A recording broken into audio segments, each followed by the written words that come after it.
Last lecture ની અંદર generally આપણે આ સિલેબસ ની ચર્ચા કરેલી હતી. આજે ફરીથી પાછું એ ફટાફટ બધા ચેપ્ટર ના ઓલ ઓવર ઓવરવ્યુ મીન્સ કે ખાલી નામ આપણે ઇન્ફોર્મ કરી દઈએ અને પછી આપણે એક ચેપ્ટર સ્ટાર્ટ કરીશું. એટલે પહેલું ચેપ્ટર તમારે છે ફાઇનલ એકાઉન્ટ્સ ઓફ કંપની, કે જેમાંથી 20 માર્કનો એક સમ તમારે પરીક્ષાની અંદર પૂછાય છે. ત્યાર પછીનું સેકન્ડ ચેપ્ટર આપેલું છે, એમની અંદર આમ જોઈએ તો 3 પાર્ટ આપેલા છે, 2A 2B અને 2C. બરાબર, 2A છે કે જે bonus share, 2B redemption of redeemable preference share એટલે કે પ્રેફરન્સ શેર મૂડી પરત કરવી, અને 2C ની અંદર આપેલું છે બાયબેક ઓફ શેર. એટલે આમ જોઈએ તો અહીંયા સેકન્ડ ચેપ્ટર ની અંદર સેકન્ડ યુનિટ ની અંદર અલગ અલગ 3 બાબતો તમને આપેલી છે.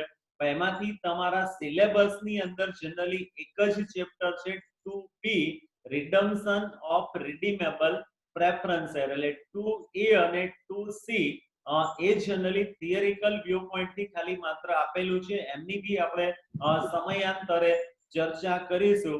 પણ એમાંથી અત્યારે તમારે જે શીખવાનું છે એ એક માત્ર 2B ચેપ્ટર છે, redemption of redeemable preference share, અને એમાંથી બી તમારે 20 માર્ક્સ નો સમ પૂછાય છે. ત્યાર પછી થર્ડ ચેપ્ટર આપેલું છે કેપિટલ રિડક્શન એટલે કે મૂડી ઘટાડો. અને મૂડી ઘટાડો છે જનરલી બે રીતે થતું હોય છે, ઇન્ટરનલ રીકન્સ્ટ્રક્શન ઓફ કંપની અને એક્સટર્નલ રીકન્સ્ટ્રક્શન ઓફ કંપની. એમાંથી તમારે અત્યારે જે શીખવાનું છે થર્ડ સેમેસ્ટર ની અંદર એ છે ઇન્ટરનલ રીકન્સ્ટ્રક્શન ઓફ કંપની, અને એક્સટર્નલ રીકન્સ્ટ્રક્શન ઓફ કંપની છે કે જે તમારે ફોર્થ સેમેસ્ટર ની અંદર શીખવાનું થશે. એટલે અત્યારે કેપિટલ રિડક્શન જે અંતર્ગત ઇન્ટરનલ રીકન્સ્ટ્રક્શન ઓફ કંપની એટલે કે કંપનીની આંતરિક પુનઃરચના એ તમારે અહીંયા શીખવાનું રહેશે, અને એમનું વેઇટેજ છે તમને 15 માર્ક્સ નું જોવા મળશે. તમારે 15 માર્ક્સ નો સમ પૂછાશે.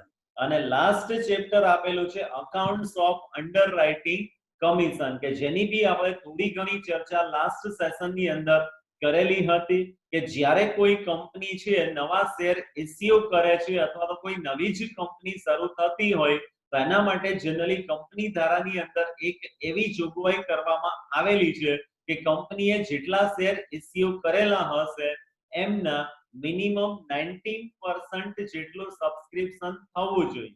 મીન્સ કે એમને કદાચ 1 લાખ શેર ઇસ્યુ કરેલા છે તો એમના 90% પ્રમાણે 90,000 શેર માટેની તો અરજી કંપનીને મળવી જ જોઈએ. જો 90% સબસ્ક્રિપ્શન નહીં થાય તો એમનું તમામ પ્રકારનો ઇસ્યુ છે એમને વોઇડ કરવામાં આવે છે, એટલે કે રદ બાતલ કરવામાં આવે છે, અને કંપનીને જેટલા પૈસા મળેલા હશે એ તમામ પ્રકારની રકમ કંપની એમના શેર હોલ્ડર્સને પરત કરવી પડે છે, અને એનાથી કંપનીને ઘણું મોટું નુકસાન થતું હોય છે. અને જનરલી આવું ન થાય એટલા માટે કંપની દ્વારા અંડરરાઇટર સાથે એગ્રીમેન્ટ કરવામાં આવે છે. હવે અંડરરાઇટર નું વર્ક શું હોય છે તો અંડરરાઇટર એટલે બાંયધરી દલાલો. બરાબર, કે એ શું કરે છે તો જ્યારે બી કંપની શેર ઇસ્યુ કરે છે તો એમની પહેલા એ બાંયધરી દલાલો સાથે એગ્રીમેન્ટ કરવામાં આવે છે, અને બાંયધરી દલાલ છે એ જનરલી એમને એક પ્રકારની બાંયધરી આપે છે, ગેરંટી આપે છે કે જો એમના શેર નહીં વેચાય તો બાકીના તમામ પ્રકારના શેર છે એ અંડરરાઇટર પોતે જ પરચેઝ કરી લેશે. બરાબર, કે જેથી કરીને કંપની પોતાના ઇસ્યુની કે જે કંઈ બી રિસ્પોન્સિબિલિટીઝ છે એમાંથી એ મુક્ત બની શકે છે, અને ખાસ કરીને એમને બીજા જે કંઈ બી કાર્યો કરવાના હોય તો એ પ્રકારના કાર્યો કરી શકે છે. અને અંડરરાઇટરની આ પ્રકારની સર્વિસના બદલામાં કંપની દ્વારા એમને અમુક પ્રકારનું કમિશન આપવામાં આવે છે, કે જે જનરલી 2.5% અથવા તો 5% અથવા તો મેક્સિમમ 10% સુધીનું કમિશન હોઈ શકે. અને આવું કમિશન છે એ જનરલી કાં તો રોકડના સ્વરૂપમાં ચૂકવવામાં આવશે અથવા તો જનરલી એમને શેર આપી અને એના બદલામાં કમિશન પે કરવામાં આવશે. તો આજે આપણે જે ચેપ્ટર સ્ટાર્ટ કરીએ છીએ એ ડાયરેક્ટલી સેકન્ડ ચેપ્ટર આપણે શરૂ કરીએ છીએ, કેમ કે ફર્સ્ટ ચેપ્ટર છે થોડું લેન્ધી છે અને એમની અંદર અલગ અલગ પ્રકારના ફોર્મેટ અનુસાર તમારે સમ કેલ્ક્યુલેટ કરવાનો હોય છે કે જેથી કરીને એ આપણે સૌથી છેલ્લે લાસ્ટમાં કરાવીશું. પહેલા સેકન્ડ, પછી થર્ડ, ફોર્થ અને સૌથી છેલ્લે ફર્સ્ટ ચેપ્ટર આપણે જોઈશું. તો સેકન્ડ ચેપ્ટર ની અંદર સેકન્ડ બી આપેલું છે, redemption of redeemable preference share, એટલે કે પ્રેફરન્સ શેર મૂડી પરત કરવી. આઈ હોપ કે લગભગ બધા પાસે બુક અને પેન બી અવેલેબલ હશે અથવા તો આપની પાસે રેફરન્સ બુક બી અવેલેબલ હશે, તો એમનો બી આપ યુઝ કરી શકો કે જેથી કરીને પ્રોપરલી આપને ખ્યાલ આવી શકે. રિડમ્પશન ઓફ રિડીમેબલ પ્રેફરન્સ શેર એટલે કે પ્રેફરન્સ શેર મૂડી પરત કરવી. જનરલી એક સામાન્યત રૂલ્સ એ છે કે a company cannot purchase its own share, એટલે કંપની પોતાના ને પોતાના શેર ક્યારેય પરચેસ કરી શકતી નથી. The exception to this fundamental rule made by the Companies Act itself are section 55 and section 68 of the Companies Act. એટલે કંપની ધારાની અંદર જનરલી એમની સેક્શન 55 અને 68 અનુસાર એવું દર્શાવવામાં આવેલું છે કે જનરલી કંપની છે એ ક્યારેય પોતે જ પોતાના શેર પરચેઝ કરી શકતી હોતી નથી. એમ છતાં બી અમુક પ્રકારની જોગવાઈઓને આધીન કંપનીએ પોતાની શેર મૂડીની અંદર ચેન્જીસ કરવા છે, તો એના માટે ફરીથી પાછી અમુક પ્રકારની જોગવાઈઓ આપવામાં આવેલી છે. તો એમાંનું એક પ્રોવિઝન્સ એ છે redemption of redeemable preference share. Generally તમે પાસ્ટમાં બી શીખી ગયા હશો કે જે પ્રેફરન્સ શેર છે એ અલગ અલગ 8 પ્રકારના આપણને જોવા મળે છે. આમાંનો એક ટાઈપ આપેલો છે રિડીમેબલ પ્રેફરન્સ શેર અને ઇરરિડીમેબલ પ્રેફરન્સ શેર. તો રિડીમેબલ પ્રેફરન્સ શેર કોને કહી શકાય? તો રિડીમેબલ પ્રેફરન્સ શેર એટલે એવા પ્રકારના પ્રેફરન્સ શેર કે જે ઇસ્યુ કરતી વખતે જ જનરલી ડિસાઈડ કરવામાં આવેલું હોય કે અમુક સમય પછી આ પ્રકારના શેર છે એમને પરત કરવામાં આવશે. તો એવા પ્રકારના શેરને આપણે રિડીમેબલ પ્રેફરન્સ શેર તરીકે આઈડેન્ટિફાઈ કરી શકીએ.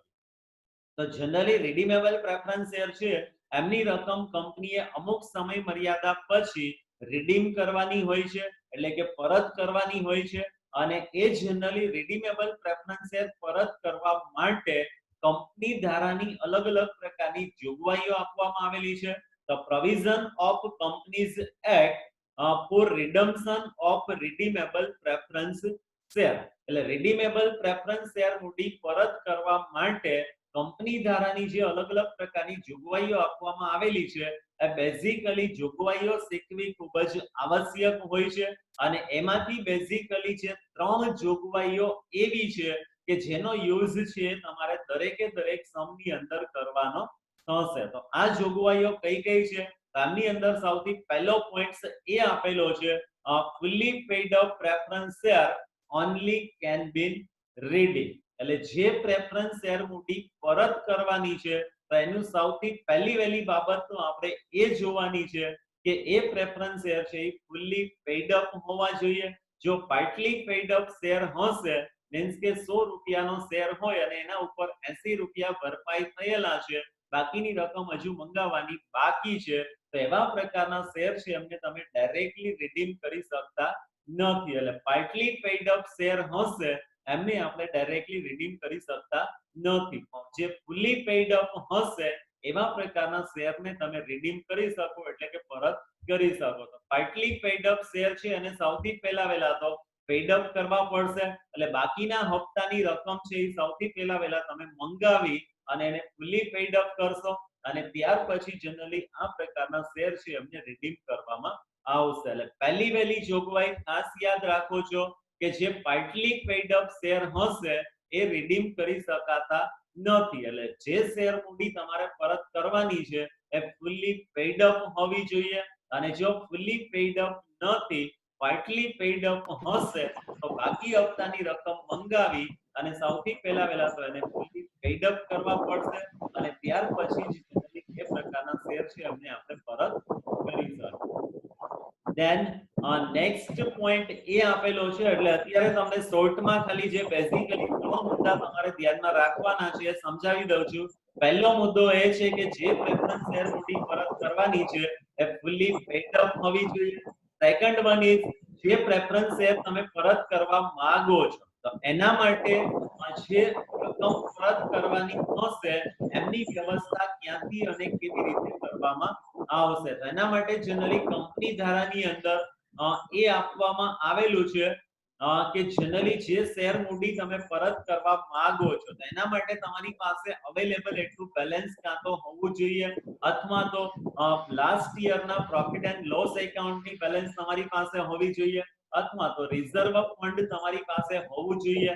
તો એમાંથી તમે અમુક પ્રકારની જોગવાઈ કરી અને રિઝર્વ ફંડ એટલે કે જનરલ રિઝર્વમાંથી જરૂરી રકમ છે એ કેપિટલ રિડમ્પશન ફંડની અંદર ટ્રાન્સફર કરવામાં આવશે અને ત્યારબાદ જનરલી તમે પ્રેફરન્સ શેર કેપિટલ છે એમને પરત કરી શકો. એટલે જનરલ રિઝર્વની જો બેલેન્સ અવેલેબલ નહીં હોય તો લાસ્ટ યરના પ્રોફિટ એન્ડ લોસ એકાઉન્ટની બેલેન્સમાંથી પણ અમુક પ્રકારની રકમ છે એ કેપિટલ રિડમ્પશન રિઝર્વ એકાઉન્ટમાં ટ્રાન્સફર કરવામાં આવશે. મીન્સ કે ડિવાઇઝેબલ પ્રોફિટ ડિસ્ટ્રીબ્યુટેડ પ્રોફિટની બેલેન્સ તમારી પાસે અવેલેબલ હોવી જોઈએ અને એમાંથી તમે જરૂરી રકમ છે એ કેપિટલ રિડમ્પશન રિઝર્વ એકાઉન્ટમાં ટ્રાન્સફર કરી અને ત્યારબાદ પ્રેફરન્સ શેર મૂડી પરત કરી શકો. એક વાત આપણે એ કરેલી છે કે ફુલી પેડ અપ હોવા જોઈએ. સેકન્ડ વન ઇઝ કે જે પ્રેફરન્સ શેર મૂડી પરત કરવાની છે તો એના માટે નાણાકીય વ્યવસ્થા ક્યાંથી અને કેવી રીતે કરવામાં આવશે તો એના માટે આપણી પાસે રિઝર્વ ફંડ અવેલેબલ હોવું જોઈએ અને થર્ડ વન ઇઝ કે જે પ્રેફરન્સ શેર તમે પરત કરવા માંગો છો એ જનરલી અલગ અલગ 3 રીતે પરત કરી શકાય. કાં તો એની મૂળ કિંમતથી જ આપણે પરત કરી શકીએ અથવા તો ડિસ્કાઉન્ટ સાથે તમે પરત કરશો અથવા તો પ્રીમિયમ સાથે તમે પરત કરશો. બરાબર, આ જનરલી તમે 11th 12th સ્ટાન્ડર્ડ ની અંદર શીખી ગયા હશો કે જેથી કરીને તમને ખ્યાલ હશે. માની લો કે જો પ્રેફરન્સ શેર છે એમને પ્રીમિયમ સાથે પરત કરવામાં આવે છે એટલે કે 100 રૂપિયાનો શેર હશે અને પરત કરતી વખતે તમે 110 રૂપિયા પ્રમાણે રકમ ચૂકવો છો તો વધારાના જે 10 રૂપિયા ચૂકવવામાં આવે છે અને રિડમ્પશન પ્રીમિયમ તરીકે ઓળખવામાં આવે છે. પ્રીમિયમ થી કંપનીને જે કંઈ બી નુકસાન થશે તો આ પ્રીમિયમ માટેની વ્યવસ્થા ક્યાંથી અને કેવી રીતે કરવામાં આવશે. તો પ્રીમિયમ માટે જો પાછલા વર્ષના શેર પ્રીમિયમ અથવા તો સિક્યોરિટી પ્રીમિયમ ખાતાની બાકી અવેલેબલ હોય તો એમાંથી તમે પ્રીમિયમ માટેની વ્યવસ્થા કરી શકો અથવા તો નવા શેર ઇસ્યુ કરેલા હોય અને એમના દ્વારા જે કંઈ બી પ્રીમિયમ પ્રાપ્ત થયેલું હોય તો એમાંથી બી પ્રીમિયમની વ્યવસ્થા કરી શકીએ અથવા તો ડિવાઇઝેબલ પ્રોફિટમાંથી બી આપણે પ્રીમિયમની વ્યવસ્થા કરી શકીએ. ક્લિયર છે બધાને? એટલે કંપની ધારાની અંદર જનરલી 7-8 જેટલા પ્રોવિઝન્સ આપેલા છે એમાંથી બેઝિકલી આ 3 પ્રોવિઝન્સ છે એ ખાસ તમારે દરેકે દરેક સમની અંદર યુઝ કરવાના હશે. સચ કાઇન્ડ ઓફ ટેકનિકલ પ્રોબ્લેમ, અમુક ટેકનિકલ પ્રોબ્લેમ્સ છે એના કારણે કદાચ વિધિન એ મિનિટ જો વિડિયોઝ કટ થઈ જશે તો ફરીથી પાછું આપણે આ જ લિંકમાંથી શરૂ કરવાનું રહેશે. એટલે કદાચ એક પ્રોબ્લેમ્સ આવે છે કે આનો ટાઈમ લિમિટ છે કદાચ 40 મિનિટ્સનો જ હોય છે કે જેથી કરીને જો કદાચ કટ થઈ જશે